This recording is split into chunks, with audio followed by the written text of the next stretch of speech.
Hello. Hi. Okay, let me try and turn the fan a little bit this way because it's hot. 1 second.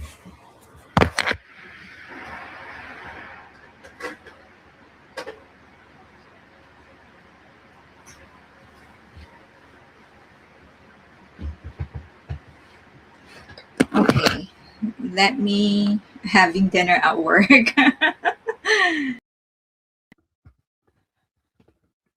Okay, hello everybody. How are you? Have a lot of good news. I can't wait for the Friday live stream because, as you know, I can say a little bit more during Friday live stream. But I'm gonna give you a peek. I'll share some projects, some stuff. Um, I met some people. I'm gonna share some of the things that I learned from them here. Okay, but more on the Friday live stream because that's where I can talk unhinged.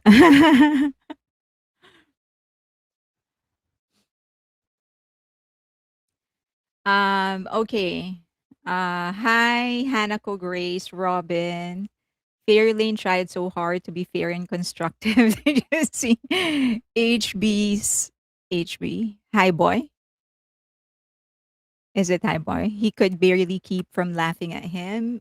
He could barely knee and respected him, but couldn't believe he put his foot in it.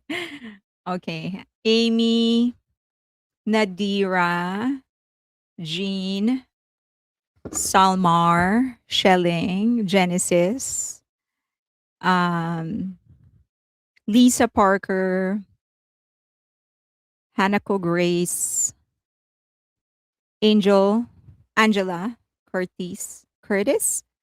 How are you related to? Are you like from the Philippines? How are you related to the celebrity Ann Curtis?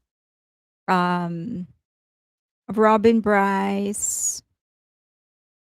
I don't know if my dog is gonna join us. It's kind of hot, so I think he's like not in the mood to speak with anybody. Jolie, Jolly, Jolie, Amy C, just the tea, please.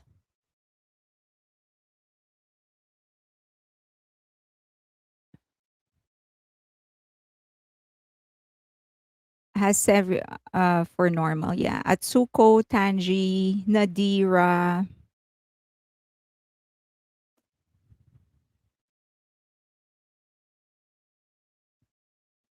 Robin,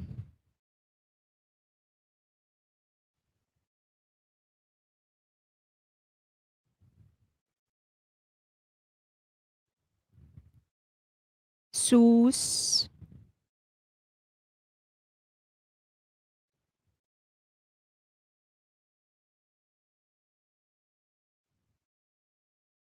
Carla Girl, Sarah,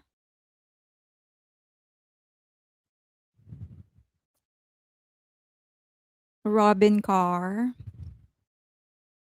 Silver Star, Aspen, Courtney, Lisa Parker, Just the Tea Please, Jazzy, Andy Big Night, Maritz, Nadira, Michelle. Is there a Michelle? Or did I just imagine that? iCarmi, Jax, Oraya, Just Me CDV, Jazzy, Lizoa, Nigma Price, LS IG, 9PD, Lindsay,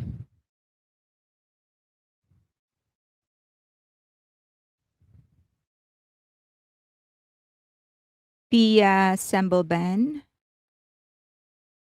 MLB,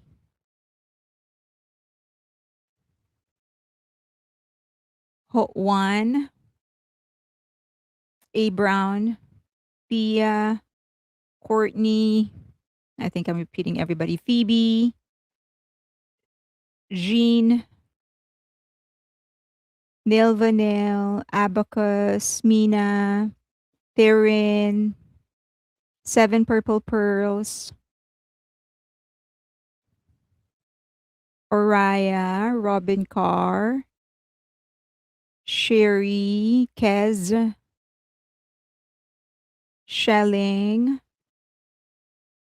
Celia, OT71013, Aspen, Elazar, Sandra, Seda, Tess, Nadira, Leah Warburton, Bang Luna, Hanako Grace, Elazar, Honey, Rani, Christy. Thank you to the air conditioning inventor.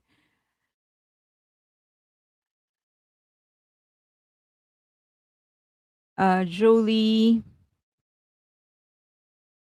Ruth Fisher,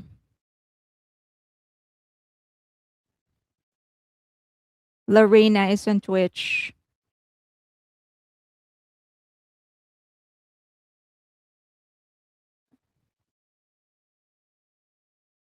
BTS Music, Orchid, MSC, Shelling, Letitia, Nichols, Nicholas Cage, Jagia, Skylar, Lara, Lily, Seda, Kay, Nigma Price. Okay, I think that is it. Let me just check my audio. Okay, so my audio is okay, right? Diana. Hi, Mylene, Cheryl. Hello, everybody. Okay, so I hope that my dog joins me today, but it's kind of hot, so I think he wants to stay under my bed, which is where it's actually cooler. So, but he's gonna show himself if he wants to join. So, I know that you've seen the video of this guy. Probably some of you have already um, watched the full live stream. It's actually a longer one, and they talked about a lot of other things. I haven't seen the entirety of it, but there are some people who've actually already sent me some more of the clips. And some of you were asking why I never named him in my video because I was trying not to have people pile on him any more than they already are. So, um, but I guess some already did anyway.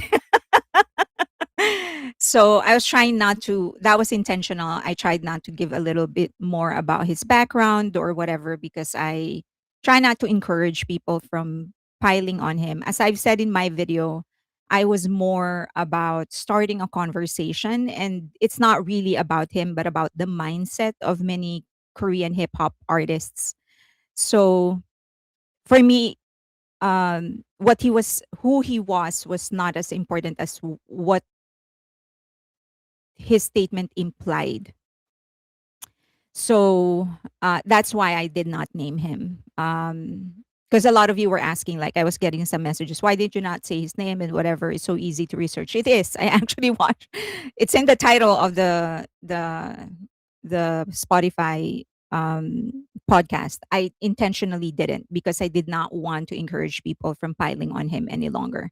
As I've said, it's not about him. The discussion that I wanted to start was not about him, but he is providing an insight on the mindset, which I want a conversation on, not him. And that incident about his one of the people that he signed, I know you know what I'm talking about. Again, I'm trying to avoid mentioning it. I also did not mentioning it. I did not mention it because I did not think that it matters now. And if we continue mentioning the name of that rapper that they encountered when they were still rookies, it's just going to direct more hate towards him and unnecessary further hate towards the podcast guest. So I was trying to not concentrate on who the person is, but on what he was saying. Because I thought, at least for me, where I was standing, other people may have their own opinion, just as I am bound to my own opinion. Other people may have theirs as well. So that was the approach that I was trying to take. Because as I've said, the conversation I wanted to start was about what he was saying, not who he was. And that has not changed. Um, I know that a lot of people, he's one of the most respected in Korean hip hop.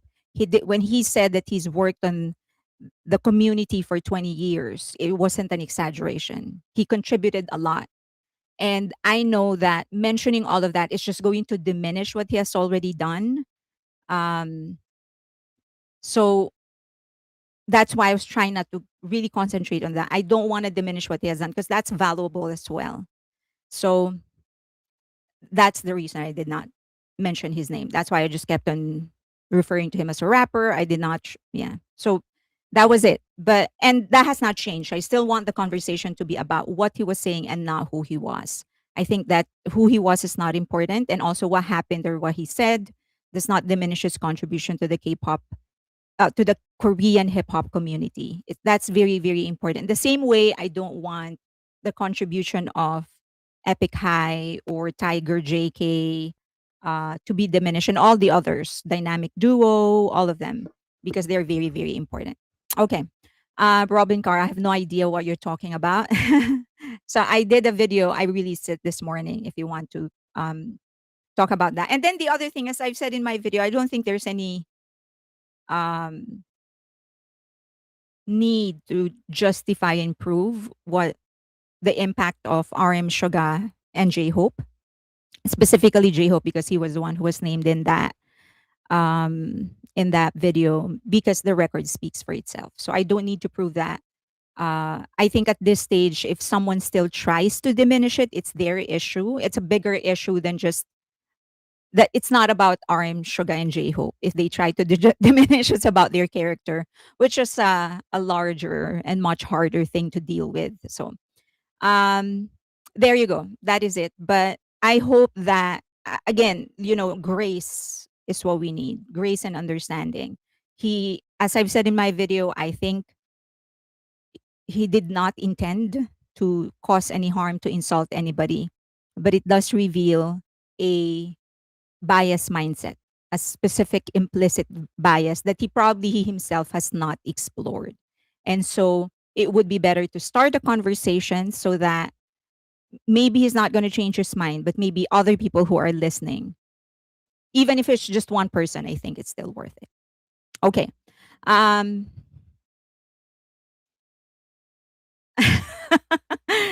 so someone should tell him. Yeah, I think another thing is I think J Hope was specifically mentioned because, and I'm sure that many of, well, a lot of us here from the US would know like who J. Cole is in the hip hop community. Like he's really one of those that set the foundation of modern hip hop.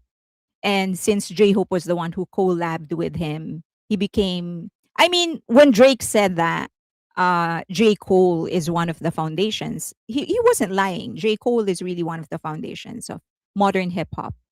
So I think he was specifically named because he was the one who collabed with J. Cole. And he seems to have a really very good relationship with J. Cole. I mean, he texted him right before he enlisted in the military. So and he sometimes mentions that he texts him. So he seems to be. They seem to be like have. They seem to have a like a sincere, good relationship, if not downright friendship. So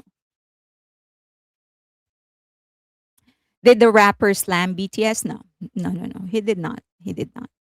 It was just an implicit bias that idol rappers are not real rappers. That's essentially the implicit bias.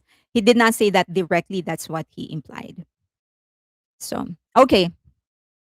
Love the color of the lipstick you have on today. Oh, thank you.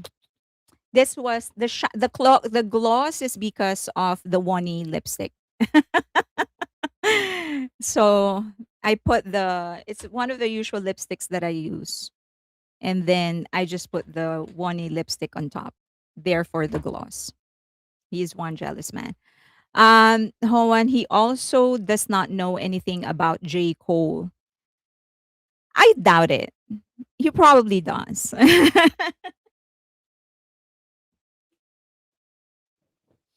He's one of the instrumental figures in. I cannot state that enough. He's one of the most instrumental figures in Korean hip hop. Um, So I don't think, yeah. I doubt he doesn't know anything about J. Cole. If you're saying that he doesn't know anything about J. Cole because the assumption is that he made a collab with J Hope because of money, that I would understand. So so again, I don't think it is, I think that's an implicit bias. That's a product of of his bias that he probably has not explored enough. You know how we're deep into like an emotion. So when we're deep into an emotion, our tendency is to nurture that emotion. He did say that he was hurt and whatever, so it definitely frustration. And so for him, he nurtured that because he was already in it. So he nurtured that, I think is what happened. Um and so that did not give him, it isn't giving him like a chance to explore the other side. And he has a huge, like a long history with BTS. But so let's leave it at that. And as I've said, my stance has not changed. My dog is here. Come here.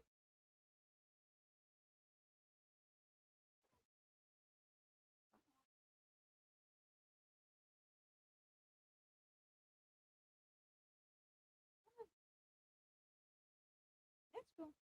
It's just like, come on.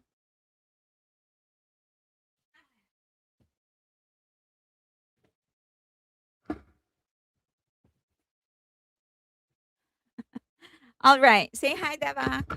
This guys, at least Devak's only implicit bias is for treats, for scratches. Okay. It's not an implicit bias for him. It is an explicit bias for my dog. Um, why talk about it? He's not a mainstay in like podcasts or whatever. He doesn't do a lot of this like interviews. So he probably prompted by the question. Okay, so um let's hope someone picks up your earlier conversation, then what makes a legit rapper. Well, I think there are. I was actually reading the comment section. So moving on from what he said, let's move on to the reaction of people. I think there were some people who were actually like contributing their own like mindset that what makes a rapper a real rapper. Um of course, when people state their opinion on what makes a real rapper, it's not like you will not agree, not everyone will agree on what someone is saying, but at least like people are actually contributing to the conversation. I think that's all it takes. As I've said in my video, if one person actually responds and like, oh, you know what, this is what I think, and it's not a message of hate, it's actually a message of, oh, I think this is what's wrong and blah, blah. I think that is progress. I think that's progress. And there were some people in the comment section who I know have been commenting on my videos for a while now, and they're putting their 2 cents. That's I think that's it. That's for me as a creator, that I think I would consider that video a success. If I get one person to react intelligently, I think that's all it takes. Then maybe it's not going to result to anything immediate, but maybe in the future, if that person, encounters another situation, that person could look back at this video or the other things that other commenters said and maybe take that into consideration when they form their opinions or the things that they're doing. Um it's a magical, magical world. Okay, so I feel that one of the best things BTS ever did was the crash course on hip hop and rap in general. It meant a lot that they did that. Yes, agree. Okay, so we have some things to discuss. I hope I can get to it. I think so. I think I can get to all of it. Okay, so we will start with. I have the updates. We're going to be talking about BTS. I did say in the topics that I'm going to be talking about the problems that they are problems that they are causing. Okay, so this would be we're going to be talking about Enhypen, the BTS thingy, the problems that they're causing, and then I'm going to give you some updates on the industry. So let's talk about Enhypen first. How's that? So, and then if we have time, then I will actually finish the two topics I did not get to finish the last time. One is the HYBE, the steps that companies, the management labels are actually making in the US. I think I was able to finish SM HYBE and no SM YG and and JYP. So I have HYBE left, but you're a little bit more familiar with that because we often discuss it. And then if we also have time, I'm going to finish talking about the um, research, the Bang Shiyuk 2018 lecture versus what the industry is doing right now. In the 2018 lecture, he actually sort of talked about the things that should be done and the things that they are doing as a company and how many of the things that he actually said back in 2018 is actually happening today. So I'll try to finish that, but let's start with Enhypen. Okay, I'm trying to time myself. I'm 5 minutes over my intro. I said I'm going to only do chit chat for the first 15 minutes. It's already 20 minutes. Okay, so let's talk about Enhypen first. First, just want to deliver good news to engines out there that the video podcast show that they have under Stan A is actually doing very well. They top global music charts in, I think, more than 15 countries. And then they got into the top 10 in 30 or 40 countries or something like that. So it's doing very well. So for those who are not familiar, Hybe forged a partnership with Spotify to do a video podcast. And so it's like a network. They established a network in Spotify, and then under their network there are several shows, or at least they said that they will have different shows in there. So one of which is the Blood Diary, which is hosted by Enhypen members. And then they have another one, and they said that they're going to continue releasing new shows. So when you subscribe to Stan A, it's like subscribing to like Fox or Disney Channel or Disney Plus. In there, you're going to see many different shows. That's how they're trying to set it up. That's how, not trying, but that is how Hybe is actually setting it up. And so the first show they released is the Blood Diary of Enhypen. So the concept is that they share different horror stories. And then I think one person is actually lying, like it's not based on their actual experience. And the other two, oh, I'm sorry. Okay, so I have to confess, I've only watched the first 20 minutes of the first episodes, the first episode, and so there are three in the first episode, and so they all were telling a story, and then I think the rest will have to guess if that person, or they will guess who's actually lying and who's actually talking about personal experience, and it's all about ghost stories, monster stories, and all of those things. Okay, so they it's actually doing very well. They said, according to Spotify themselves, of course the ultimate goal of Hybe is to use the podcast to push people to the music of Enhypen. Okay, so we were talking about transmedia, I think 2 episodes ago, or maybe three. So this is part of that, when where they're actually using different platforms and formats to push traffic to different groups and to the music of that group. Now, what was actually, so here, the Blood Diary actually entered top episodes charts in 11 countries. So UK, France, Netherlands, New Zealand. Now, Spotify actually said that one of the most interesting thing they realized about this is that there were majority of those that were actually listening to the podcast weren't listeners of Enhypen. So they haven't encountered Enhypen before. But because of the podcast, they started listening to Enhypen, which I thought was really very, very interesting because it was done in Korean. The entire podcast was actually in Korean. But they said that majority of people were actually watching rather than listening. So they were watching the three. interact rather than listening. And then majority of those haven't encountered, meaning they haven't listened to Enhypen before. So, but then majority of those who have never listened to Enhypen before actually ended up checking their music after they watched the episode. So I think episode 1, 3, and 4, those are the numbers that they already have. There is a subtitle, yes. There's subtitle, yes. Um, so Alexandra said it is based on the idea of the British TV show Would I Lie to You? Are there subtitles? There are subtitles. Yes. Yes. There are subtitles. So it's interesting because they're in character when they're semi in character when they were talking about it. Like Jay, my bias is Jay, right? So when Jay was talking, he would refer to themselves as vampires. Like us vampires were very good at lying or something like that. So they're semi in character.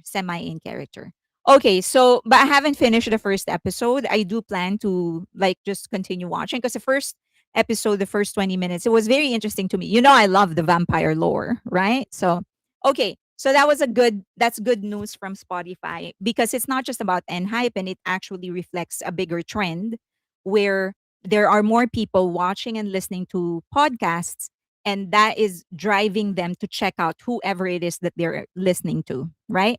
Now, I do hope that they translate it to English. I mean, they dub it in English for people that just want to listen to it and not necessarily um, watch it. Like, a lot of a lot of those that are listening to podcasts, they would do it when they're driving to work, or if they're like mobile, they just put in their their headphones and then listen to podcasts. So I hope they do that, and they might, because as you know, Hybe actually invests in a voice AI. That is the same AI they use for Midnight Iyun when he released his last album. So they translated his songs in his voice using AI. So it is his voice, and then, but they use AI so that he could sing it in different languages. Does that make sense? So maybe they can use it here, have the entire podcast translated, use their voice, but then have their voice speak in the native language because then you can appreciate it a little bit more. Let's see if they're going to do that. I think they're missing a lot if they do not dub it in English. Okay, next. Um, so yeah, Spotify said that after Stan A's launch, we confirmed a significant increase in music consumption by users who had no prior experience listening to Enhypen's music. So that's a good sign. The other show that they have in there are two right now. The other show is Music is My Business. I have not in my business. I have not listened to this, but I will, but only after I listen to the Enhypen podcast. So they might actually roll it out to other groups. Okay, next. I thought like, I love the lore of Eyelid. So I thought it would be great if the girls actually do something, but they're in character. I thought like that would be great for me because I love that. But let's see. And so after this, as you know, I've discussed last week that they're actually going to the the Comic Con. By the way, I won't make it. I won't be. But I'm so bummed about it. But I can't. Something came up, so I can't do it. I won't be able to go.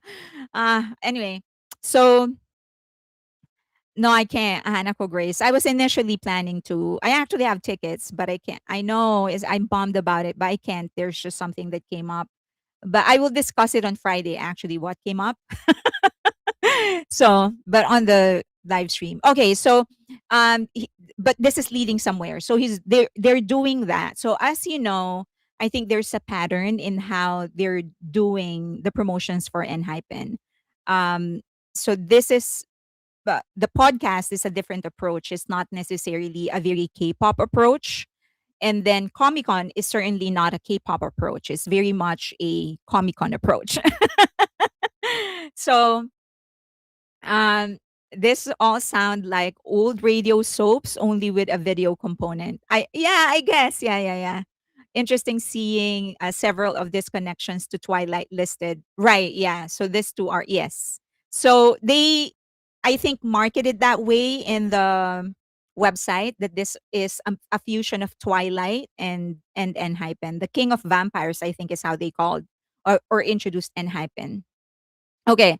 So so they're really I think they're making real good efforts and I want to say that the strategy is kind of brilliant because they're pushing um Enhypen's lore, their narrative IP. Okay. So the main IP is Enhypen and then they have product IPs, one of which is the narrative IP. So I think and Hypen for engines out there, correct me if I'm wrong, but I think it's his for going into my notes. Sorry. Okay. So they have been very good, or I think they did a good job in strengthening the narrative of the vampire lore. For engines out there, correct me if I'm wrong. And now they're kind of, and they've spent like 7 years in strengthening that lore. And now that it's pretty much established in, I guess, in Korea, that they're the vampire kings of Korea, they're starting to make their way towards the US.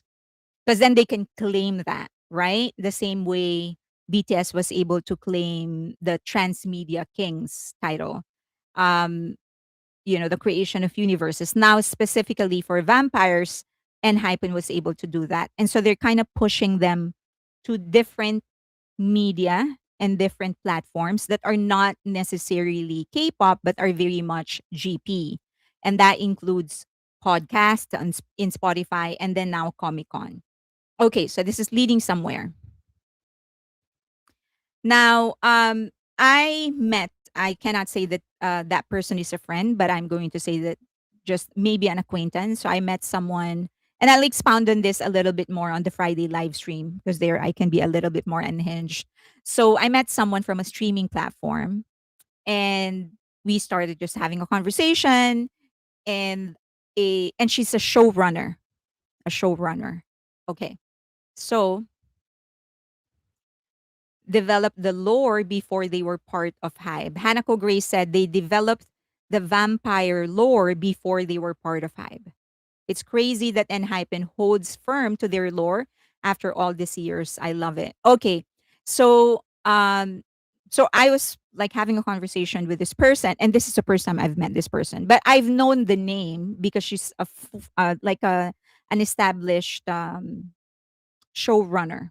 Okay.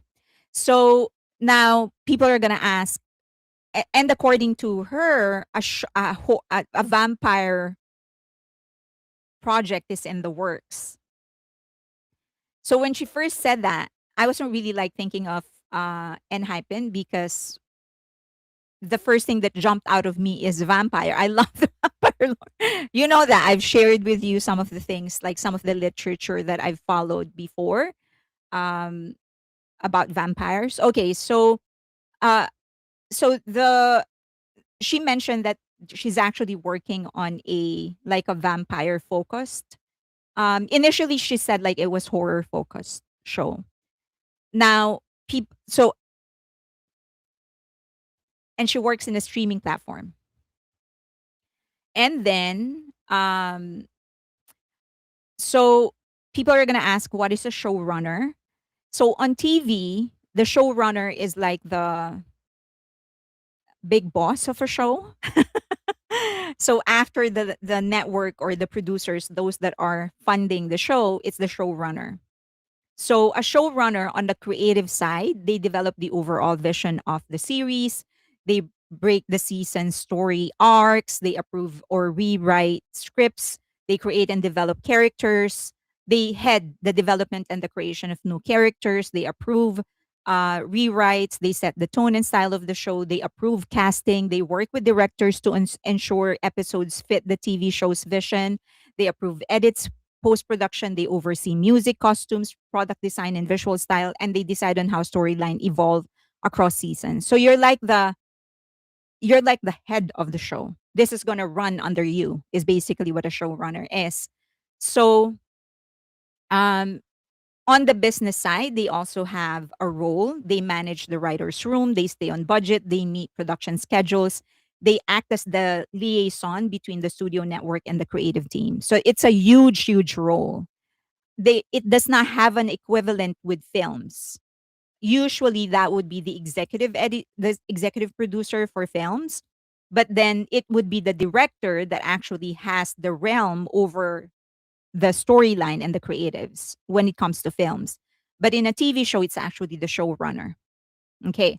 So, um, so that although there is no award for best showrunner, there is an award for best script, best best director. For TV, there is no award for best showrunner, which is an issue that they've been trying to solve for like since forever. Um, so okay, so that's how important a showrunner is. And so this showrunner that I've met, we started talking about like the different projects that she worked with. You know, initially they were like just some of the past projects that she did. I can't mention them because you will discover who she is. I don't want that to happen. Okay.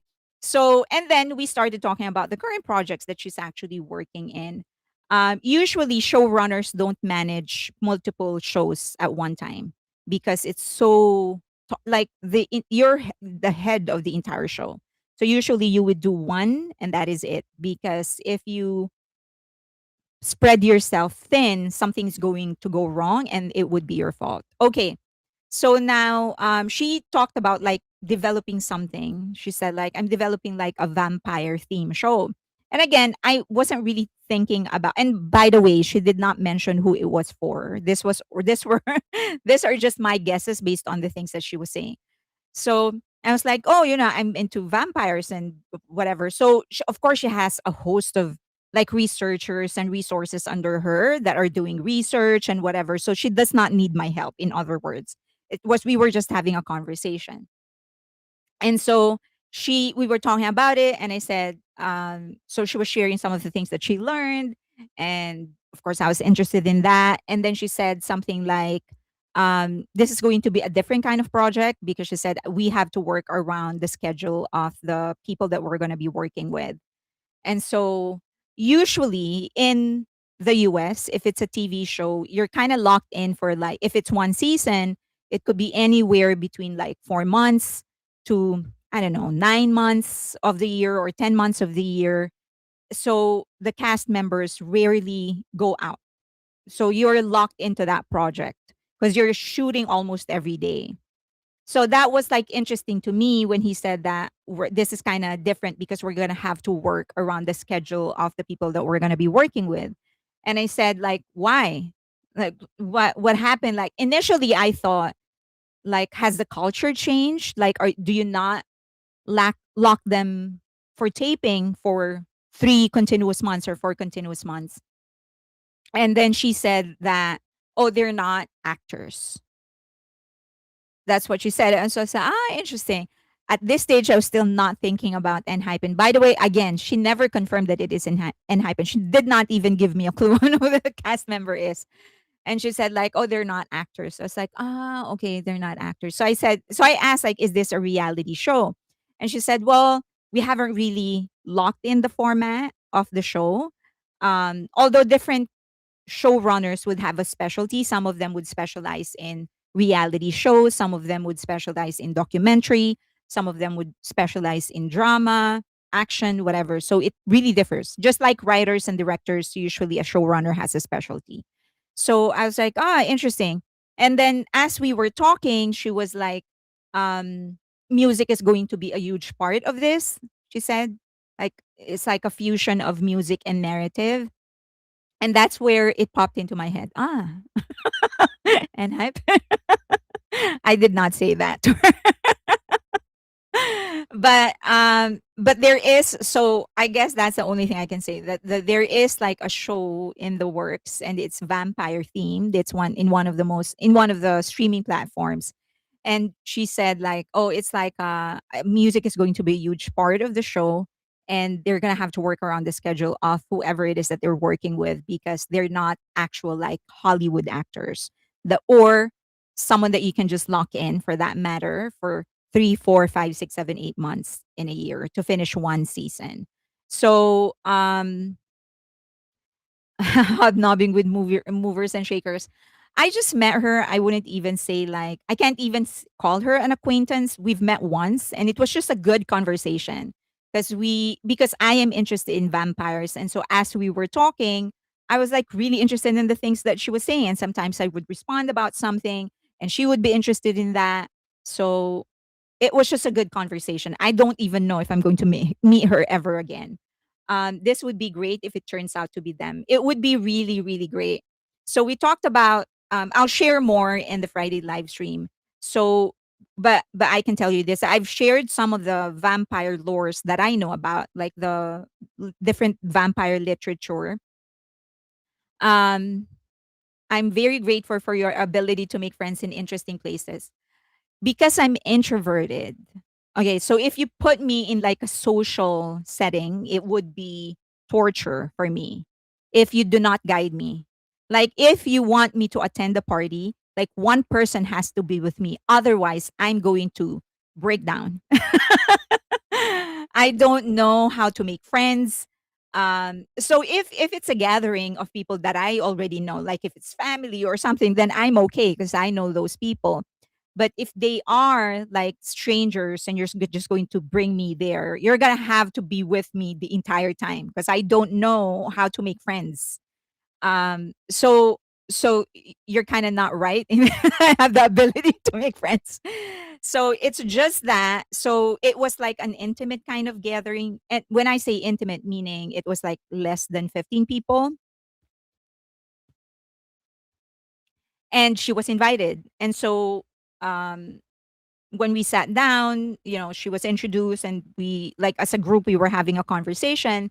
And then as other people move around, I guess because we were having an interesting conversation, we just sat down and the two of us for like hours, I think. So anyway, so we talked about like different types of vampire lores, and as I've said, she has like a host of resources under her, so she has a lot of researchers that are doing the research for her. So I wasn't the conversation wasn't really me her asking me for some information. That wasn't about it because she has enough of it.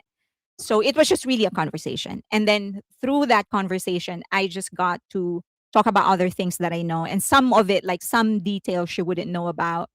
So she was like, "Oh, that's interesting. I'll check it out." So, things like that. So that's like how the conversation went. So I did share some of the things that I shared that I know about vampires and ghosts and monsters. So I shared her Vampire the Masquerade is still my favorite literature. So we were talking about it, about the clans, and she said, "Oh, that's interesting. I'll have them check it, see if they haven't really um like come across it." Them meaning her researchers. So, like I said, if it's Enhypen, then I bet they'll do a theater production show with a storyline that goes along with the album, like Queen. Um, uh, yeah, I mean, she did not go into details about what they. She didn't even tell me the genre.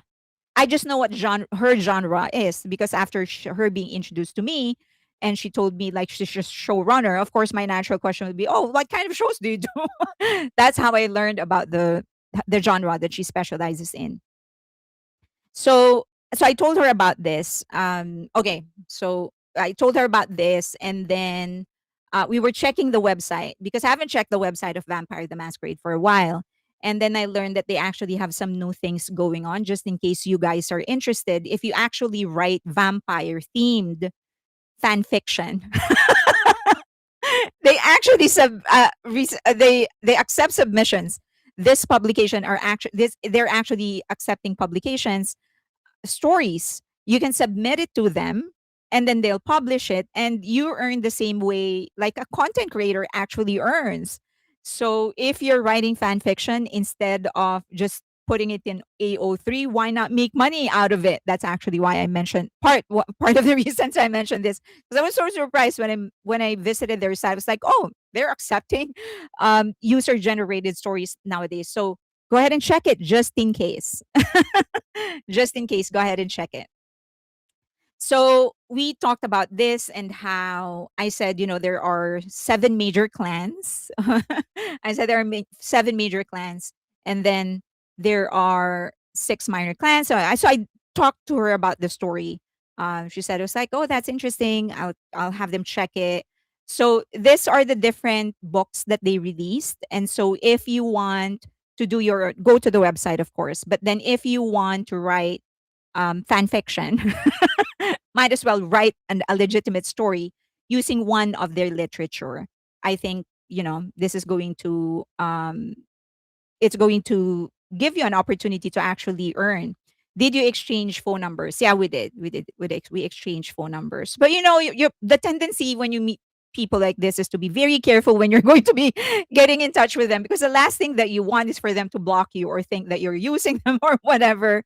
And I did tell her I was going to talk about this in here in the live stream, and she, for as long as she said, just for as long as I'm not identifiable, it's okay, and don't give away the things that she said about the project and the details, and I'm not doing that. um so okay, so there, so yes, we did exchange phone numbers. Hype continues.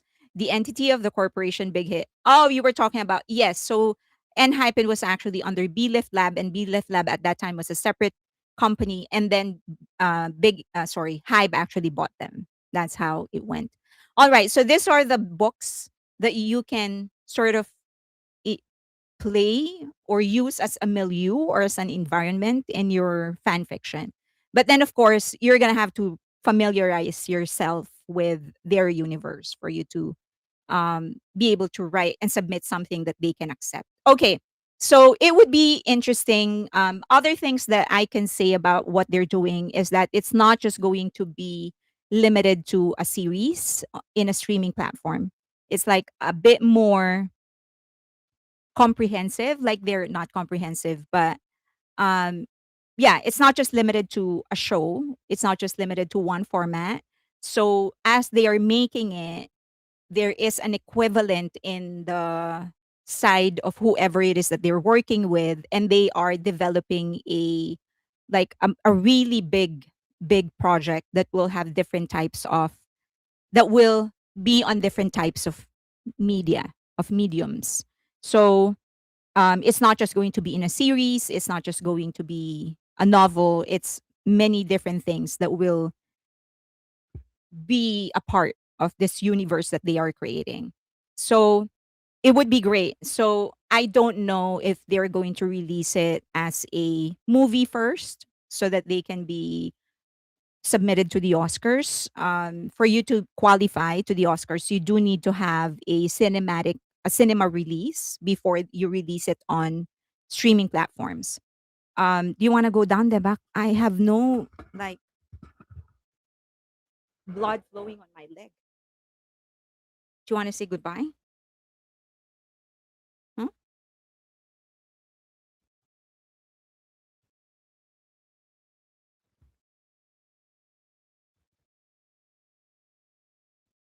Let's say goodbye. Say goodbye. Say bye bye. Bye bye.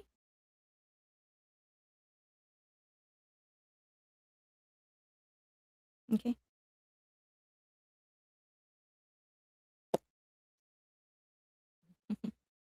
Okay.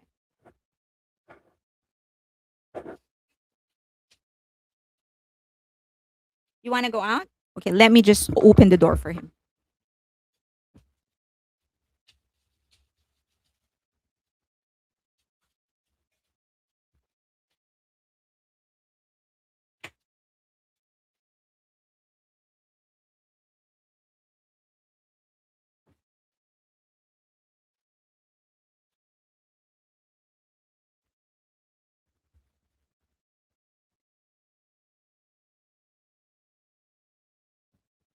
Sure. As long as though, because I don't have any feelings on my legs. Okay.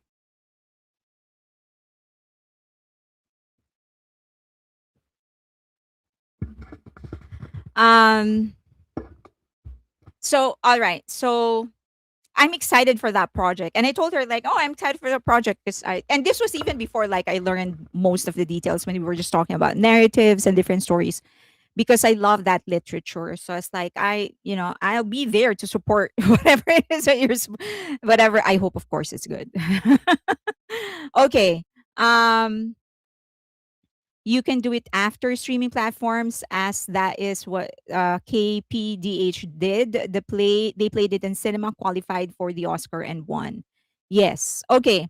Um, now let's talk about uh, Enhypen. So since I thought let's talk about this because we were going to talk about the project anyway, might as well lead into this. So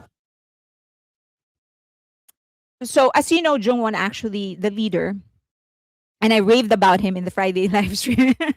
He was actually very vocal about fans who kept on insisting that it's still OT7, that T-Song was actually being forced out of the group, and for some reason or for whatever it is, the agency actually has an agenda. They did not want T-Song there, and the group actually want him to stay, and it still should be OT7. And he spoke about it. He said, "Enhypen is now six and don't disturb us. So if you ever insist on OT7, then he would consider you just a fan or a person who's trying to steer controversy and conflict. And he's not going to consider you a fan." That's what he said. Okay. So I thought that was like really brave because standing up against the fans and standing up for the agency is extremely rare in K-pop. Not that it has never been done before. It certainly has been done before, but it's extremely extremely rare. And yes, Jay after that in the show in Mexico actually said that, um, and he said it in Spanish as well that Enhypen is six, and he said like, "Can you please make sure that you cheer loudly, like you use the OT6 um, fan chant very very loud." And so not that it has never been done before. There certainly have been a lot of idols who stood up against fans. And some idols who've actually defended their own agency, but not in the way that Jongwon has actually done it. So when TVXQ broke apart, when the three members, those are the three members farthest from me, when they broke up and they sued, the three members sued SM Entertainment, naturally there was a huge controversy. And TVXQ was actually like big as a group. They're big. They're gigantic. And a lot of people thought, including me, that they were going to make a huge impact in the West because they're pretty good performers, not just pretty good performers, but they're good performers. Um, so and they're very very popular and they had a very strong fandom. Cassiopeia, they're very very strong, very supportive. They were there all the way. So now a lot of people were shocked that only three members left and the two stayed. So after the lawsuit, the two members, Changmin and Yuno, those are the two closest to me in the picture there. Oh, sorry, there. um, they are they lied low for I think about 2 years, 18 months to about 2 years, and they didn't really give any kind of interviews. Now it really drove. It was like a huge controversy because then there was a an illusion, right? That or impression that these five members are solid. And they were, I guess, the friendship was real. Just because they stopped communicating does not mean that whatever they shared wasn't real.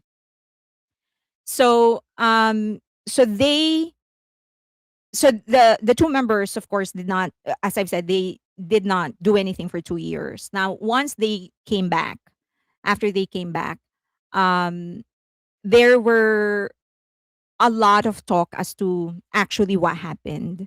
And the two members that stayed with SM, they were highly criticized by, well, I guess everyone was highly criticized. But because they were the ones who stayed with SM Entertainment, they were getting the majority of the backlash from critics saying that they prioritized capitalism over their friendship and over music, because the impression is that SM does not make real music. So, and in a program, one of the first programs that he appeared in actually said that this is the decision that I've made. Like, no one forced me to do this. I made this decision, and I don't understand why people can't respect it. So it wasn't really him defending SM Entertainment. It was more about him defending his own decision. And he was very particular about that at that point when he was talking. He was talking about himself. He wasn't really representing Changmin, the other member who stayed. Okay. And then Changmin later on spoke about it as well. He said that, yeah, we've weighed the options to him. He said, we've weighed about him. He said, I weighed the options, and this was that was what he thought was best for him, was to stay in SM Entertainment. And so he did. Okay. And then at another time, so they continued their career. They still were selling very well, especially in Japan.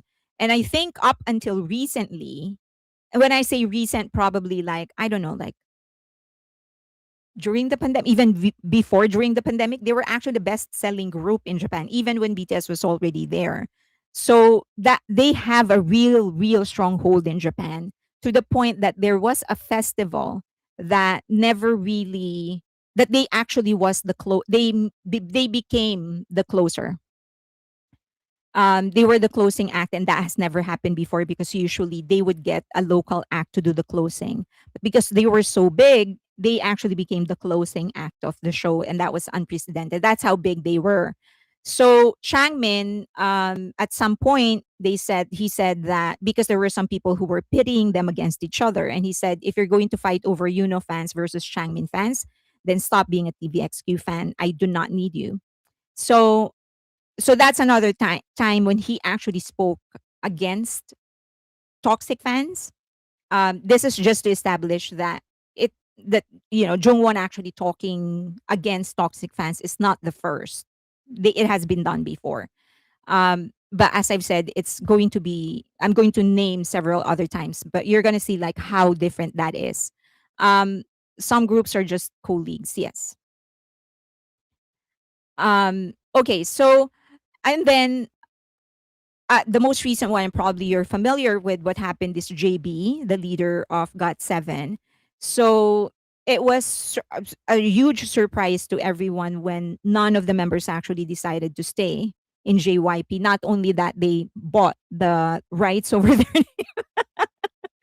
Because usually other groups would say, okay, we're going to do individual activities under other agencies, but then we will continue to become the group under this agency. That's what Blackpink did, and most likely that's what Mamamoo, that's what they did. And of course, I think Twice, at least in some degree, that's what they're going to be doing. Red Velvet, that's what they're doing. Two members signed with another agency. So what they did was actually pretty rare, that they moved out of the agency and they took their name with them. So a lot of people took it as them not wanting to work with the agency. And as you know, just like any other fandom during their prime, there were conspiracy theories saying that they were not being given the right attention, and that it was actually JYP ruining the chances of them becoming bigger. That may be so, we don't know, but we know that that JB himself actually stood up for JYP. But his framing was more about the staff, not necessarily the company. He said that, don't stop saying that. Don't talk about JYP like that, because everyone in JYP, and he was referring to the staff members, did their best for us. So it felt like he was defending the people that were working under them or for them. You know how in an agency there are people that are assigned to a group. So it seemed like he was fighting for them. He was saying, don't do that to them. Don't they worked hard. We love them. They tried their very best for us. But it didn't seem like he was necessarily saying no. Like they whatever happened in JYP was the best that could have ever happened. It didn't seem like he was saying that. It seemed like he was really fighting for the staff members. So again, it's a little different. And then Mamamoo has actually spoken about RBW to a certain degree. not extensively, but I do remember, I think it was Solar maybe. Um maybe it was Solar. Yeah, I can't remember which one it is, but probably Solar, the leader, when she said that if there is anything, she said that, of course, in the beginning of their career, when they were new in the industry, they did not know what they were going to do. They didn't have a creative identity. The agency actually stepped up and gave them everything that they needed. They wrote songs for them, they chose the songs for them, the concept and all of that. But she said that when each of them started having their own creative identities, when they started maturing, they started realizing what it is that they really wanted, the agency started working for them. So she was kind of clear about that. So she spoke in defense of RBW. Okay. Now RBW doing those ladies wrong. Okay, so um okay, so that, and then did you like the picture of JB? Okay, now from a marketing perspective, there is actually a reason, um to a certain degree the agency does not want the idols to address things like this, like the departure of Song. They released a very measured, as you know, and Hypen actually released a very measured statement, not sort of staying addressing the new beginning, not necessarily addressing the departure of Song. They kind of inferred that, implied that that's what they were talking about, but not really. It was it was like, yeah, it was like more about what they were. 7 p.m. Someone's keeping time. Yes, thank you. So they were talking more about um like the new beginning more than the departure of Song. And there is a good reason for that. So, and this is, I would say, proof, an extra proof as to why I believe this was really just Jongwon. It was his initiative to talk about it, and that the agency probably did not even know he was going to talk about it in his live stream. Because um so this is the live stream when he said, like, stop that. It's not benefiting everybody. And that's what he said from now on, saying things like Enhypen'S 7 is basically telling engines to fight amongst themselves. So in the future, I'm going to consider those who steer up or promote such disputes as not being fans. Okay, so um, one, in principle, as I've said, agencies don't really want, if they have it their way, they would rather that the idol does not address any controversies like this, primarily because of several reasons. One is that you risk isolating that part of that segment, sorry, that part of the fandom is what I was about to say, that segment of the fandom or that part of the fandom. Because you like it or not, some of them will still be consuming your content. So you don't want to push them away. Okay. So that's one. And that's very important. At the end of the day, an agency is still a business. So you don't want to push any customer away. Okay. So that's one. You risk isolating that part of the fandom or that segment of the fandom. Second is that some will actually end up sympathizing with the one who left and make it a him versus them, even though it's not about that. As far as I can tell, it seems that this is Evan or Song's personal choice to leave, and you don't want them, and this they still belong to the same agency. So you don't want them to you don't want this to be a war between the six members versus that one member. From a business perspective, that's stupid. You do not want that. You don't want to promote that. So, but if you speak directly about him leaving, then you're going to give some people reason to make it about him versus them when it shouldn't be. Okay. So that's the second reason an agency don't want the idol to talk about it. Third is that and here is actually an engine on X saying that and this was in Mexico, asking fans to do an OT7 fan chant. And this was after Jongwon actually said, like, stop it. Still, the fans were insisting, do OT7. Okay. And then this is another talking point for haters or for critics to use. Um, you can always, no matter how good intentioned the statement is, how well worded it is, no matter how PR trained the person talking is, it will still be people can still interpret it a different way. You could tell someone you're so beautiful, and someone will say she's insulting you because you're not, and she's not, they it will always they can always spin it a different way.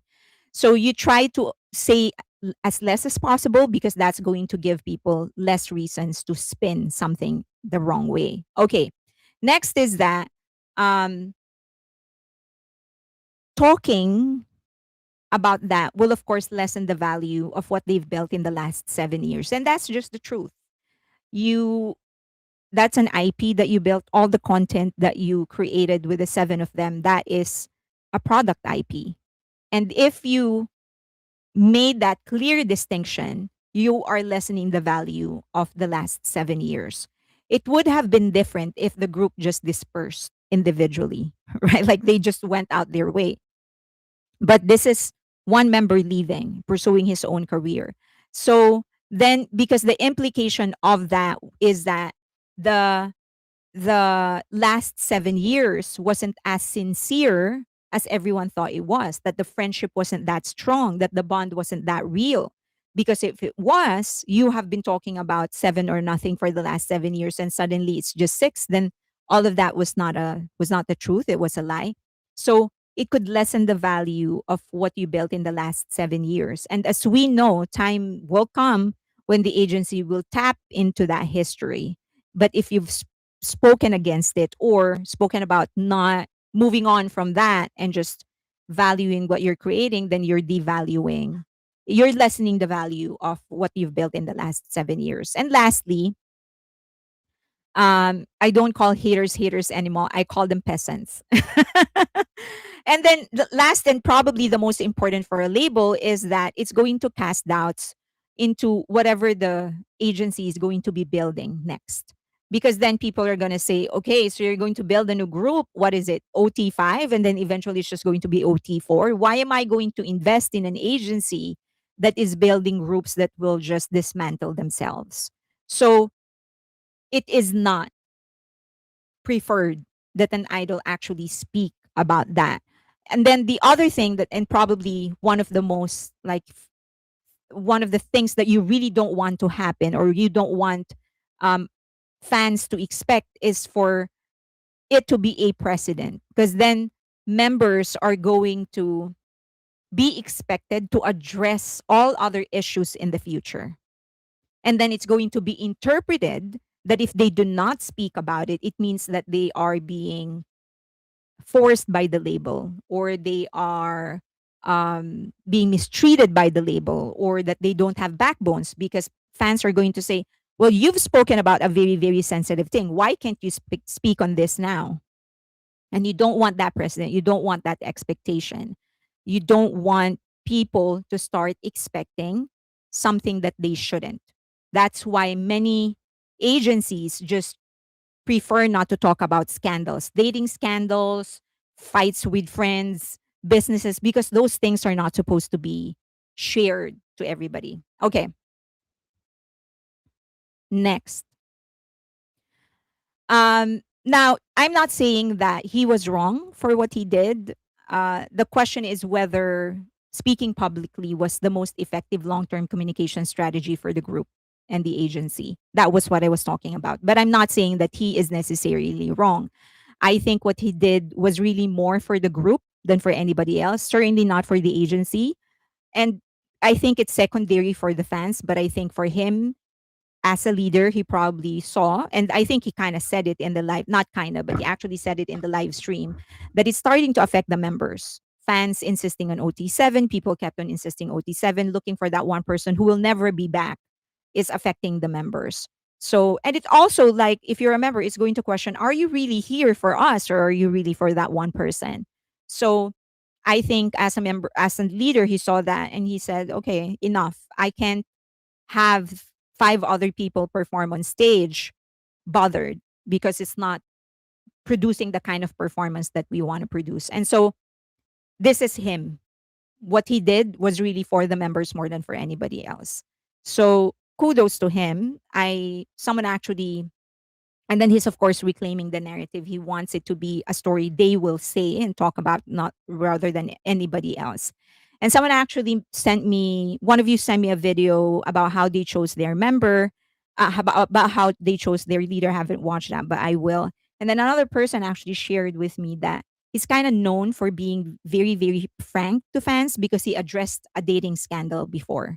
I don't know what that is. You know me about like their romantic relationships. I'm not really interested. So when I learned about it, I was like, cool, but I'm not really interested in the dating scandal. But it's good that he actually spoke directly to fans about it. Okay. So that is it for Enhypen. Do you have questions? True respect for their choices makes room for both gratitude and acceptance. Miss Fairlane, especially when the fans holler Enhypen is 7 when they are on stage, I give him kudos for speaking up. Has Enhypen resigned yet?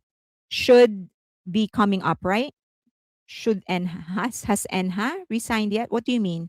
Moving forward as Enhypen's fans does not require abandoning the past. It requires honoring it without allowing it to overshadow the present. They started by being diplomatic, but over time the issue needed to be addressed bluntly. I feel because this was really affecting the group. That's what I think too. I think as a leader, he kind of realized it was affecting the members, so he spoke up. Second contract. Oh, re-signed. Renew their okay. I don't think they have, but um I think they're headed that direction. Because these are some big plans they have for them. So yeah, I meant that Enhypen has extended as a group. They have not. At least there is no announcement. They could have very well already extended, but they have not announced it. I think is my proper answer. I think they have a year left in their contract. Yeah, usually they would this start discussing it a year before because you're making long-term plans, right? So for example, after this tour, after they release all of the projects that they are preparing, they're going to start another tour. And the idea is that one is going to be bigger than this one. So they're probably going to be hitting some of the stadiums already. And you want it booked in advance. And stadiums are usually booked like 2 years, a year in advance. So before you do all of that, you want to lock this in so that you're not like paying deposits on these venues for you to not have a group to use it. Um, this should really be about being grateful for the music made, the connection we feel to it, the members giving the members support to continue doing what they love. I think they signed it, but will announce at the end of the tour. The same thing happened to TXT. They began discussion at the beginning of the year, likely shortly before Evan left. TXT, yeah. So who's that? Pinoy Yonce? No, who's that? Someone who said about Evan. Yeah, so someone actually mentioned it that one of the triggers of his departure was the renewal of the contract that he wanted to. Okay, I'm out of sync. Is anyone else having the issue? Same here. Me too. I'm also out of sync. But I don't know what to do. Um, I can see I'm actually out of sync. I am about like a second delayed or something, but I don't know how to solve it. If I like end the live stream and restart, it's gonna generate a new link. So I'm not really sure how to resolve. I'm just hoping that it's going to resolve itself. I'm gonna try and pause and see if it's going to resolve itself. It's the heat, MLB said. Yeah, it's not. I think even if because I am out of sync, I can see I'm delayed. So I don't know if it's going to help you if you refresh. So I'm just gonna have to continue the rest of the show, the rest of this live stream with this. Okay, so should we? Um, I can try one thing. Give me 1 second. Give me maybe 30 seconds.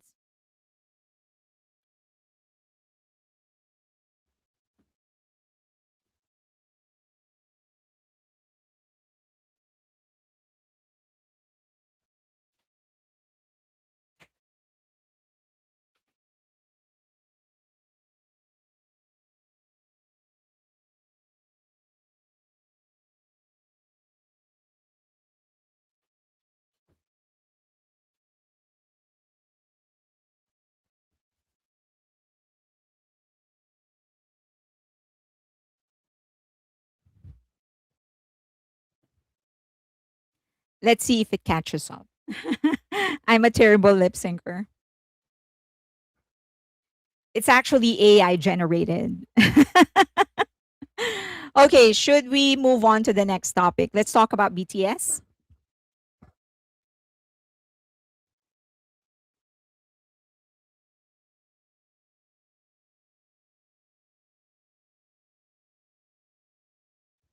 Maybe we should have started with BTS first. Maybe we should have started with BTS first. Okay, let's talk about BTS. So, I did the research and this is actually going to be a part of the book. And I'm hoping that I'm catching up. I'm in sync now. I'm in sync. I think what I did actually worked. So, um, I'm going to share more about why I actually did this in the Friday live stream, but I'm going to share some interesting insights from the research. So, and how that's actually affecting, like, how how the Western music industry is so focused on watching what BTS is doing, what K-pop is doing in general, because they're picking up like some of the important points that the like productive things, like they're picking up the things that they think they will be able to use, um because in terms of like profitability, K-pop has been specifically hype. They've been so on point on that. So they're really watching what BTS is doing, to see what hype is doing in general, to see what are they doing that they can actually um use. Okay. So these are the observations and then some details on the on that nine urinals. Yeah. Okay. So one of the main observations is that the concert, Arirang, the tour, is actually, they feel that in the mind of Hybe, in the mind of BTS and Big Hit, it's actually just one product inside of a much larger ecosystem. In other words, when they made a comeback for chapter 2, what they prepared is an ecosystem, and concert is just one of that. The tour is actually just one component of the entire thing. So as fans, because that's the most tangible and the results are the most tangible of the concert, then the tendency is for fans to just talk about, not just talk about, but really highlight the result of the concerts. So that means the records that they're breaking, the cities that they're going to be holding the concert in, the concert sales, the attendance, and all of those good stuff. But in reality, the concert is just one component of a much larger ecosystem that they are creating for BTS and for their future. Okay. So what this is what many of the industry insiders are realizing, that it used to be that recorded music is just a component of the tour. So it used to be that when a singer releases an album, it is so that they will have an excuse to tour. And then the real money is coming from the tour. For Hybe and for Big Hit, specifically for BTS, but in larger part for Hybe, the tour and the music is one component of a much larger ecosystem. So they're thinking ecosystem now, not just tour, album, whatever, or merch. It's a much larger ecosystem. Um, so now it looks like, at least from their observation, which I still think is kind of, it still lacks a lot of the details. But for now, they trace it as album, documentary, Netflix, live stream, pop-ups, BT21 The City, BT21 BTS The City, local brand partnership, museum style exhibitions, tour, digital content, merch, social conversation, and then you go back. So they feel like, oh, this is like the components of the ecosystem of BTS. So I said that's just some of the smaller components, but there is a bigger component to that. Okay, but I'll discuss that in the paid live stream, in the Friday live stream. So And one interesting thing that I hear is that they think like this is closer to a Disney on tour kind of thing more than a musical act tour. Like if they look at it, it's like it seems like a Disney tour, because if it's a Disney tour, there are so many characters. The same way there are many narratives, there are many characters for BTS. There are many narratives, and then there are many characters that you can actually follow. There are many activities that you can do. So it's very much like a Disney on tour. Okay. Now, next is that they are also treating cities like a temporary BTS theme park. And this was a huge insight to the Western industry, because it used to be about when you stop on a tour, it used to be about people in that city or people that can come to that city. So you're thinking, oh, will the if we stop here, will there be enough people that would be interested in buying the tickets? But for BTS, it's like, okay, we're going to build a theme park, a temporary theme park in this city. Can the city handle it? Is there enough infrastructure in the city to entertain people that will be coming in? And is it a location that is good enough, accessible enough for people to come in? That's how they think. So it's like building a theme park. When they do a concert in a city, it's like they're building a theme park, not just a concert. Okay. How many takes do you think they had to do this teaser? Okay. And then, so HYBE has become great at creating temporary destinations, and they feel like this is something that most likely HYBE is going to take advantage of. So I think like 4 years ago, I actually predicted that HYBE is probably going to build like a theme park in Seoul, South Korea.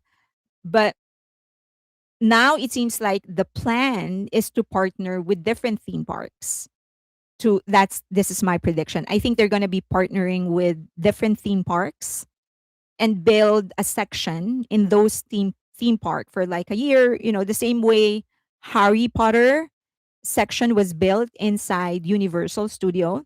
I think they are going to build a section for high universes, for the universes of the groups. They're going to build that inside theme parks. So they're going to partner with theme parks in a city, because I think that's one of the things they kind of realize, that oh, people are actually going to come to experience the culture itself the same way you come for Universal. You're going to go there so that you can experience the world of Harry Potter. So why build just one theme park when you can partner with different theme parks? Okay. um so now when people come in, it's like coming in a city to go to Disney, right? If you go to LA and you're there for Disneyland, it would be a huge mistake to just do one day of Disney. It will have to be at least 2 days, at least, if preferably 3 days, for you to really experience Disneyland. If you go to Disney World in Florida, that's an even longer stay. So it's similar to this one. Like when they do a stop, the question would be, okay, how many days can I do in that city, and what are the things that I can do? The other advantage of partnering with theme parks would be that, by the way, this is my guess. Okay, this is my prediction. The theme park part is my prediction, because the that would give HYBE certain things, like a lot of opportunity to experiment with concepts, and also to continue the presence of groups even when they are not promoting. And it will also, of course, allow them to continue earning. So, okay. Six Flags is one of them. They have been at theme parks recently. So the tour actually feels also designed for repeat attendance, and I kind of agree. But when they said that, because one of the major observations that they have is that many armies actually intentionally attend multiple nights in a city, because according to them, It's the surprise songs, member interaction, changing speeches, different fan projects, evolving performances. And those are really, really true. But I also feel that in large part, it's just because armies, when they travel to a certain city, especially if you're flying in, your mindset is that if I'm going to be here for BTS, I'm going to be here for BTS.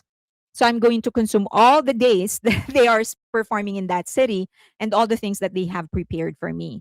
So I think in large part it's because of the surprise songs, but whatever. But I think regardless, fans are still going to continue doing that. And it's most likely just because you want to experience BTS performance more than anything else. But okay, if I could, I would attend every concert. Me too. Me too. Okay, so next is that the identity part, the cultural the cultural identity and the influence is not a decoration anymore. It's actually the entire infrastructure. And so this is actually where Hollywood is getting the impression that culture is going to be a big consideration in the way fans are going to consume the content. They feel like a lot of fans are going to gravitate towards acts that offer something unique and something different, and most of that would be coming from their culture. Because then you can't be more authentic than actually having your culture with you, right? Because that's your culture. So if you share it to others, if you share your own culture, that is a sign of authenticity, and that's something that attracts many music fans. So they feel that a lot of the new artists that they are trying to build up and discovering, they're looking for artists that are strong in their cultural identity. So for the Arirang as an album, there is the Korean. So you have in this tour, you have the Arirang as the album, you have Korean architecture, imagery, language, storytelling, even the things that they wear sometimes. It's all from their own country. Okay, next. Bang Shiyuk hinted at doing theme parks when they were still big hit before rebranding into HYBE. So rather than exporting Western pop from Korea, they're actually exporting Korea itself. Is the goal, at least the impression of Western in the Western industry. So they think that that's where the next frontier is. Acts that are big on their cultural identity. Okay, next. They're also marketing confidence instead of chasing trends. This is what they think. So we know that BTS has spoken about, like, the changing trends, that most songs are under 3 minutes, that there are a lot of fans that like shorts. They don't really stay to consume a content for hours. They just like consuming a 30-second dance challenge, and they don't know where they could place themselves in that new trend or whatever.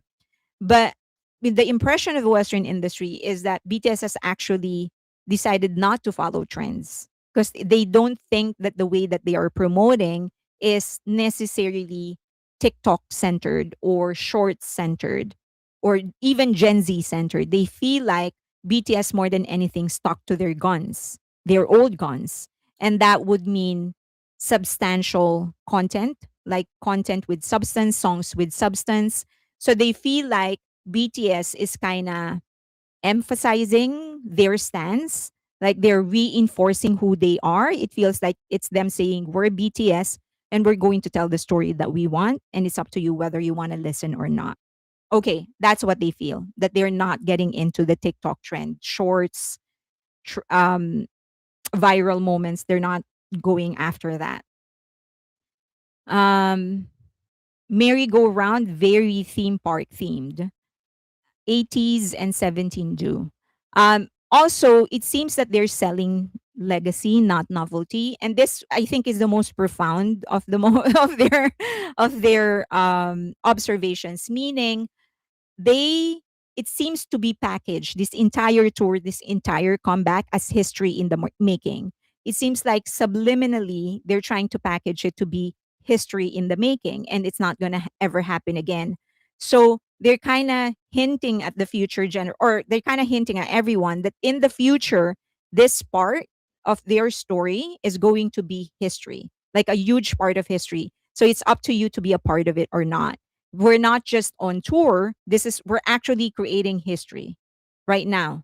We're doing that. So it will be, if you want to be a part of history, you're going to participate. Um, they can set up a magic shop in major galleries and do a tour of the display. Oh, there's so many possibilities, and that's a good one.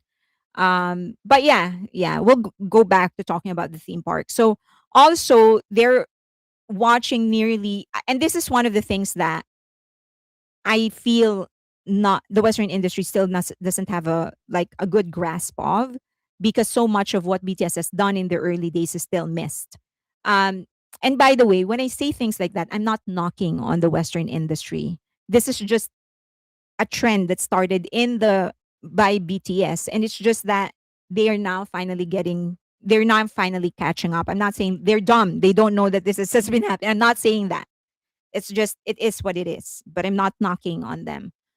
It's actually good that many of this observation is finally surfacing, because it's highlighting the importance of cultural influences, the efforts of BTS, and all of those things. Okay, just wanted to put that out there. Okay, so I think one thing that the Western industry is still missing is the fact that we're watching nearly 15 years of shared history. So for those that they debuted in 2013, but they have actually been together for nearly, I don't know, 16 years, 17 years. And so we know that they actually write about their experiences, they talk about their experiences, and a lot of the things that they have experienced in the past, that it actually influences the things that they are writing. And so this is really 15 years of shared history. So few artists actually have enough cultural memory to do this. So even if you've cracked this secret, like, oh, this is the formula of BTS, still the question is, okay, you now have the formula. Who among your roster can actually do something like this? So that is still the challenge. Do you have someone in your roster that have built a cultural memory as strong as this one with their fans? And if, for example, you say, nah, I don't have anybody like that, then the next question is, can you build one up? Because a lot of the things that BTS did, they did because they wanted to do it. As we know, Wayang Yonhwa actually came from Suga, or at least that was his magnum opus, and then others participated in building that world. So it came from them. They wanted to do it. Now, do you have any artists that is not from the East that would be willing to build their own cultural memory, cultural legacy? And if you say, okay, we're going to start doing that, then that would mean you won't be able to experience or tap into the formula that you now know of until 7, 8 years from now. So it's a long, long investment process. Okay. I wonder if Disney is thinking the same. I would not be surprised if they are working to get a K-pop Demon Hunter ride or attraction. I can see them doing one for BTS. I'm sure that there are negotiations going on. I mean, they already have a good relationship with Disney Plus. I would be surprised, really, really surprised, if if the theme park is not making moves to at least open a conversation. I really surprised. I mean, if no one has thought about it like if no one in Disney has thought about that, I think they need to hire new people. Would Dolly Parton fit this type of long-term narrative? Probably that Dolly Parton, um, Taylor Swift maybe in the future. Um, if Beyonce does a little bit more like interactive stuff, but then her brand is not about that. I understand that. Um, yeah, maybe. Yeah, Dolly probably. Taylor for sure. Eminem, because he created Marshall Matters. I mean, Stan.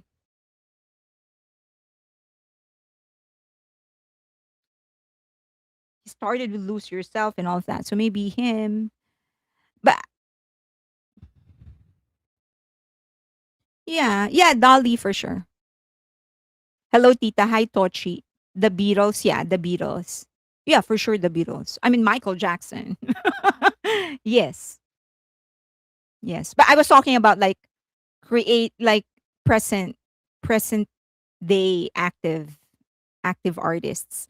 Like Beyonce actually has a very like when she created Lemonade, I thought I was like, but I do understand that her brand is not about interaction. I get that. Don't think that I do not understand the kind of brand that she decided to pursue. I get it. Um, it's just that in something like this, you kind of need that participation, which Taylor did a little bit more of, not entirely, but a little bit more of. Maybe Olivia. No. Marshall Mathers created Eminem, yes. But and then Eminem himself has a an alter ego, Slim Shady. That was the name I was trying to get out of my head. So Marshall Mathers created Eminem, and then Eminem created Slim Shady. Yeah. Okay. So, but I'm not saying there isn't any. There are potentials. Where was I? Okay. So yeah, so they are. I think one of the things that they're missing is the fact that this is 15 years of history in the making, cultural history in the making. Um, but the question then is that do you have like for the majors, do you have anybody in your roster that has this kind of cultural history with their fans? And I really can't think of any that is as strong as BTS. And we've already gone through some of the closest ones. Okay.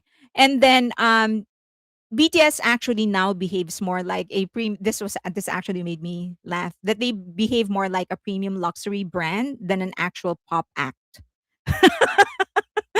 And so initially I was like, oh no, not really. But then when I think about it, um, and really like try to understand what they were saying, one is that they do this kind of like one and done kind of thing. So essentially, because they offer so much experience in a certain city, what happens is that if you miss that city, you're done. Like that is it. You miss it forever. You miss it in this stop, you miss it forever. That's not going to happen again. So whatever it is that we experience in Vegas is that's not going to be duplicated anywhere else. The same thing is true with London, with New York. They're going to do New York, Busan. So that's it. It's not going to happen again. So which is kind of like very luxury brand kind of behavior. We're going to release it now. You miss it. That's it. This is not going to go on sale. We're not going to re-release this. That is it. So that's what they mean, I think, when they say they behave more like a luxury brand. And then of course the merch. For city specific merch, you only buy that in that city. You can't buy that anywhere else. Um and then and then you have highly curated releases, carefully timed announcement, and then you have very specific experiences in a city. So yes, they do behave more like a luxury brand than anything else. And then the fandom itself actually has become part of the production, which is unprecedented. So we know that within the fandom itself, the practice of actually exchanging souvenir items has become a big part of the culture that it used to be in concerts like this, it's about fan made products being sold. That now it's not that. It's about fans actually exchanging things. So you have freebies, banners, banners that by the way, Amy's banner, I've said this before, but Amy's banner, the one that Amy did for um, the Vegas stop that was immortalized 6 times in Las Vegas. So it was shown 6 times, 6 different times. So banners, local guides, cafe events, charity drives, city maps, translations, social media coverage. And this is not just amateur events. Like, for example, cafe events are becoming more and more um, creative, and then even the freebies are becoming more and more creative, and then there are more and more people translating, so you get to understand what they're saying in real time. And then you have social media coverage, unprecedented social media coverage. You have people editing clips, so more people get to see them. So the the ecosystem that itself is creating is unprecedented, and something that even HYBE, no matter how big they are, won't be able to duplicate without having to spend billions of dollars. So I'm actually going to prepare, and this is part of the book actually. So I computed just like the value of a freebie, how much, not just the labor that goes into it, but the effect, right? Because a lot of us actually start really valuing the freebies because it used to be that okay, the concert is done, the freebie is thrown away. Now, because a lot of people are starting to be more creative with their freebies, they're creating freebies that people can actually use. People are making it more, and the people are putting more value into the freebies. But it'll all be a part of the book. Okay,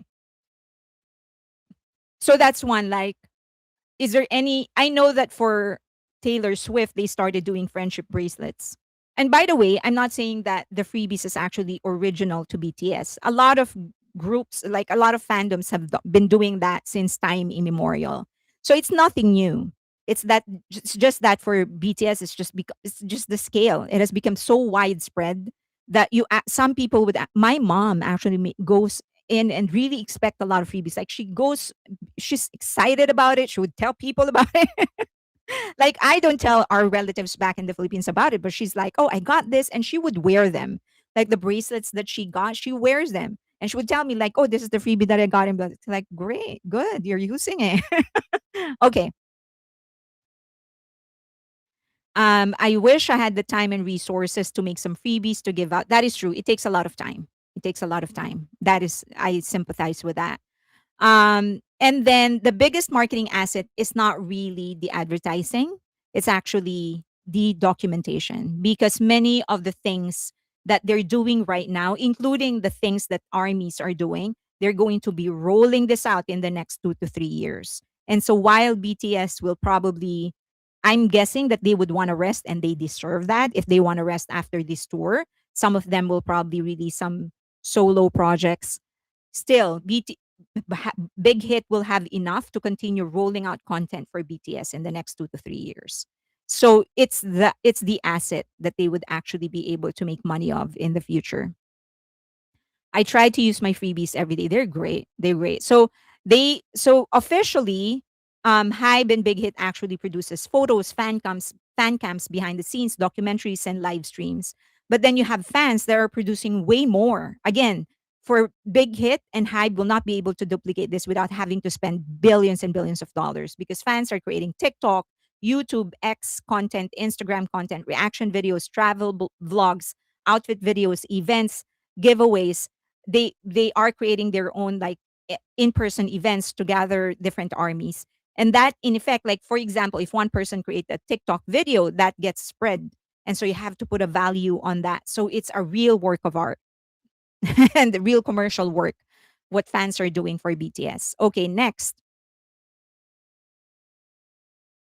My new hobby this year is making freebies. Every show becomes months of future content, as I've said. So the concert is not really the end point, it's just the beginning. So it's like they're going to do a concert, a tour, so that in the next 2 to 3 years or even 4 years, they have content to actually release. Suga probably already had his next album.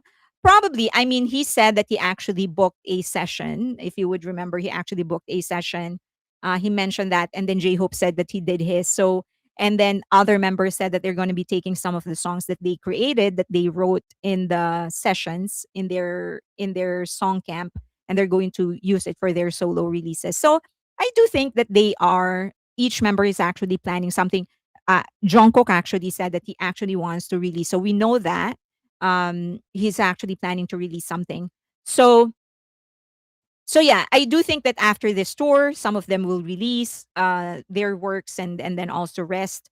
And I'm also excited for all of that, just because I really want to see their growth. Okay, and then last, I don't think BTS is not. I don't think BTS and HYBE in by extension is building the world's biggest concert business. I think they're really trying to build the world's biggest physical and virtual IP experience. I think that's the end game for them. And if you know, if you're in the industry and you know how labels used to think, this is unprecedented. Like you don't know, you would think like, wow, this is such a great idea.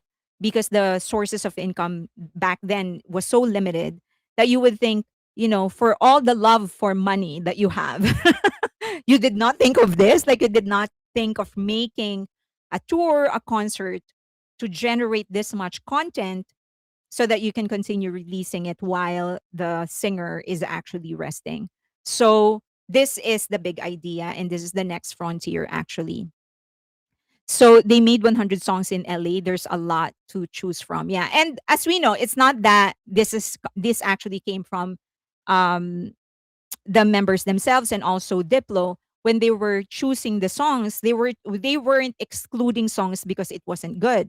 They were excluding songs because they felt it's not BTS. It's more for this member or for that member. So it's not a question of qualities. They're not saying that this is not good enough, so we're not going to include it. It's just that, oh, it's not BTS, so we will not include it. So I have full confidence that one member would be taking at least two songs each. Some will probably take five. So, and then, the members said that each of them actually created 10, right? They wrote 10 songs each. So it is closer to like a Disney tour, because Disney uses films to bring people into parks in the same way BTS uses narratives to bring people in, and then physical experiences. Sports leagues actually use games to bring people into their ecosystem. HYBE increasingly uses BTS to bring people into the ecosystem. So it's kind of like, yeah, so I think the goal is to actually make physical satellite extensions of sorry permanent satellite extension of the city, and it's going to be translated for every there's going to they are going to have different versions for each group. So for example, if they partner with the theme park, for example in Disney, if they rent one space, they have an agreement in one space, like whoever is touring will get that space, something like that. Okay. And then they will probably have like a station, like, a permanent fixture there. Like there's a section that will forever be just BTS, but then there's a section that will transform depending on who's on tour or whatever. So the concert now is no longer the final product. I think it becomes the largest live activation of a much bigger intellectual property universe. So okay, so I will discuss a little bit more about this in the live stream, as I've said, but at least you have a good idea on what what people are saying, like what they are observing. So I've spoken a little bit about this. Can any other act actually do this? And I've said we've talked about this a little. Maybe pieces of it can be copied for different acts, but as of now, I don't see anybody being able to do this. Maybe in the future, um, that's why I actually said Enhypen is a good lead in, because the way that they've strengthened their vampire lore was actually very strong. And I think Eilit's also doing a good job at that. Let's see if Cordis is doing anything. Jazzy, thank you so much. Thank you. It's for the book. Yes. I'm trying to by next week give everybody an update on that, because I know it's long. It's overdue. The update is long overdue. Are the lives on Patreon? It is, yes. Okay, so but right now I think pieces of it can be copied, but not the entire thing. I think if there's anybody who can do it, maybe Disney or Marvel will be able to do something like this, which is kind of ridiculous to think about because they are not a musical act. And I'm essentially saying that BTS's creative, like, box, their creative vault is actually equivalent to the creative vault of Disney and Marvel, which is huge. Um, but yeah, I think if there's anybody who can match them, it would be them. So Taylor Swift actually comes the closest. I don't think she's quite there yet, but she's definitely the closest. Comic Con can also be comparable to that. They have a lot of narratives. So, but in the end, I don't think there is a single act. Olympics as well. I don't think there is a single act that can match them as of now. They may be in the future. There may be some, but but not right now. But in the future there will be. Okay. Do you have questions? I have 10 minutes. I think I can do the updates. They're pretty quick. News and updates. Are there lives on Patreon? Yes, there is. BTS is their sales portfolio. And I also think it's like a guinea pig, like a guinea pig, like yeah, like a guinea pig. They are the experiment. Like they try it on BTS, and then if it works, they roll it out. Way to treat your biggest IP, huh? But I think that's what's happening. They kind of because they're big enough that no matter what you try, you're probably gonna get something. But I do think that BTS is kind of their guinea pig, and that all the experiments will actually happen in BTS. Star Wars tried to do an interactive hotel experience, and it failed. Too expensive. It is too expensive. I wonder, will any other members do traveling together, or if they will do full group travel again, like Bon Voyage or in the soup. Well, Jimin and Jungkook, they have. Are you sure? Don't they? Do you mean like a concert, a unit concert, like for example, rap line, something like that?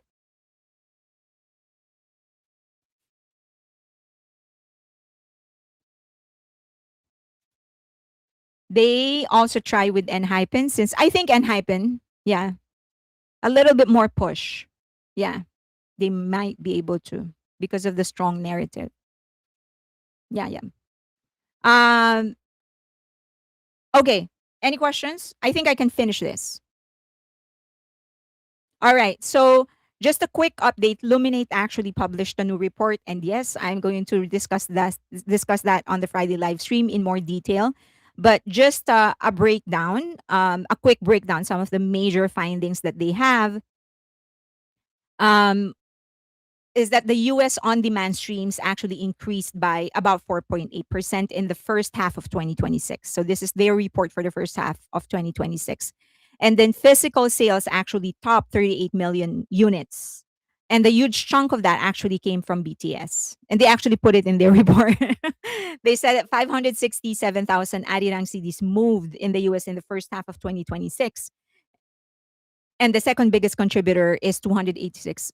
Is he the second biggest? I think the second biggest single contributor is the Sin Vanish of Enhypen, 286,000. And it fueled the material gains according to the report. So that was actually, they named them specifically, these two groups in their report. Significant enough to contribute to warrant like a mention in their report. Okay. And then so they moved in total 727,000 CDs and records at mass market stores throughout 2026, and 230 units to Enhypen. So that includes both CDs and vinyls. So the first one was just CDs, and then if you combine it with vinyls, it's actually 727,000. So those are the two that they mentioned, special mention in the report. Um, yeah, yeah. When buyers, they said that, and this is in the report actually, that they were surprised that um people are actually buying it even though they cannot use it directly or immediately because many of them don't have CD players. Now, they also found out that music videos are becoming more and more important again in the West because it triggers nostalgia. And many people are anticipating that it will trigger nostalgia in the future, which was interesting. So it actually was better than film. It was higher than film when it comes to triggering nostalgia. So a lot of these people, a lot of the Luminate is actually sort of encouraging labels to put more thought into the music videos because it's going to trigger nostalgia, to put stories in it, to put narratives in that. And as you could guess, who did that? There were many other group acts who have done the same thing, but we've gone through this discussion before when it comes to continuing the narrative across different albums and across different eras. That's BTS. Okay, after music videos, it's film, television, gaming, and then sports. But on top, this is music video is actually the best in triggering nostalgia, and even current generation, younger generations, the younger generation feel the younger generation feels that it's going to trigger nostalgia in the future. What do you mean by IP? Intellectual property. The IP is the group, and then they have IP products. Okay. Another news is that they caught one of the biggest ticket scalping ring in Thailand. So in Thailand, apparently there were a lot of there's a lot of scalpers, but then there's also a lot of people just selling like fake tickets. So they're on the hunt. Like Thailand police is actually hunting them, and they caught several already. So they're selling, excuse me, tickets for as much as 10,000 US dollars. Okay. And then, surprise to surprise, the CEO of StubHub is actually, he owns a company. He co owns a company, sorry. He's invested in a company that actually resale tickets. Surprise. Okay. So he was actually, he disclosed in a recent filing that he invested in a fund that participates in large scale resale of tickets. So he's probably going to be indicted. IP also means investment products. Okay. Surprise. Not really surprise. But there you go. That's why it's so expensive. And then another news is that an artist discovered that there is another artist who copied his entire discography using AI. Actually, not using AI. It's really just they copied it and then they sped up the songs a little, so Spotify wasn't able to detect it. And that artist, that well, not artist, that scammer actually earned millions of dollars from his music. He was able to steal the streams of this artist, and they found out about it. So he copied, sped it up, and then Spotify was not able to track it. There's Spotify for you. Isn't that what StubHub is? Yes, but StubHub is marketed as a legitimate partner, a legitimate resale partner. But then this other company that he invests in is not a legitimate partner. So most likely what people are saying is that he's getting tickets from StubHub and selling it there. Okay. Amazing, right? Okay, next. All right. So in the UK they said that the primary podcast platform is YouTube, not Spotify.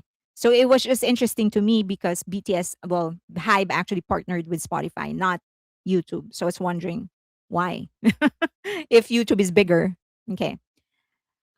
Next, so it is renewal season for Twice. And there are already discussions that three of the members might leave JYP for their solo career, but will continue as members of Twice. And so one of them would be Chewy, that's their maknae, their youngest. And then another is the leader, which actually surprised me because she's been with JYP for 20 years. So 22, I think. 22. She was like a toddler, I don't know, like a kid when she started with JYP. But it seems that she's going to start her own label. At least that's what is floating around for her solo career. And then, but everyone will stay with JYP for Twice. And then the other member is Jonghyun. She's the tall one. Some say actually the best friend of Gio. But because she kind of wants to concentrate on acting, she wants to get into acting more than um, singing. So I think she just kind of wants to stay in Twice for her singing career, but pursue acting. So she might actually leave and she might join the agency of her sister, who's an actress. So Shui leaving makes sense to me. She has a big career ahead of her in Taiwan. Yes, she's actually Taiwanese and she's big there. So I'm sure that, at some point you kind of want to return home and do something there. So that's probably what she's thinking. She definitely has a big future there. She probably is gonna get into acting. Sana is from Japan. She has actually, she is the one who has the most brand partnership, and she also is starting an acting career in Japan. She's going to start in a series with the actor that played Samurai X, Rurouni Kenshin. That actor is being in Japan, and they have a series together, and she's going to be acting alongside her, so which I think is great for her. That's one hell of a way to enter the acting industry in Japan, to actually uh partner, just act alongside that guy. So that, of course, I'm a one, so it's sad that they won't be renewing um with JYP, simply because I feel like now they're gonna start prioritizing their solo career. They deserve it though. They absolutely deserve it. So, and it is time for them to shine individually. It doesn't mean that I'm not sad about it, because I definitely love the group and I love their sisterhood. My hope is that, for example, they have units like Misamo, which is their Japanese unit. The three members, three Japanese, actually put together a group, and they promote primarily in Japan, and they're huge there. So I hope they continue promoting there as a unit. So let's see. JYP said that they're still negotiating, but for this people, like for example, for Chewy, I kind of see it. I kind of see her wanting to go back to Taiwan and doing something there. And they also have big entertainment industry there. I kind of see it in Sana. I kind of see it in Momo. I'm pretty sure they kind of want to go back to their home country and do something there. So sad news, but it's what's best for them. Okay, do you have questions? I did all three topics that I said I was going to do. Did I do a good job? Huh? Okay, do you have questions before we go? Thank you for today and see you on Friday. See you on Friday. So on Friday, I'm going to talk more. I'm going to share more about some of the things that I shared here and other topics. You will be the first ones to get the update on the book, and then I'm going to update everybody else on Monday. All right. Thank you, everybody. Please like the video. Oh, yeah, please like the video. Please like the video. Okay. Thank you. Bye.